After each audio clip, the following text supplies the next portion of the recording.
দাও আমাকে এইরকম খাবার দিবা কি একটু মা খাবার দিবা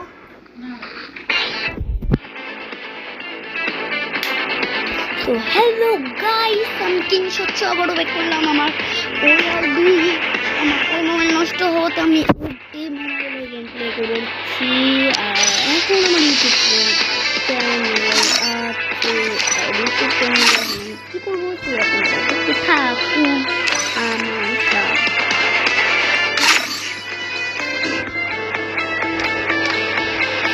এখন আমি কি করবো এটা ভাবছেন সবাই ম্যাক্সিম ক্যারেক্টার লিখে ম্যাক্সিম ক্যারেক্টার এটা মনে হচ্ছে কিন্তু না না আর একটা জিনিস আমি ড্রয়িং দেবো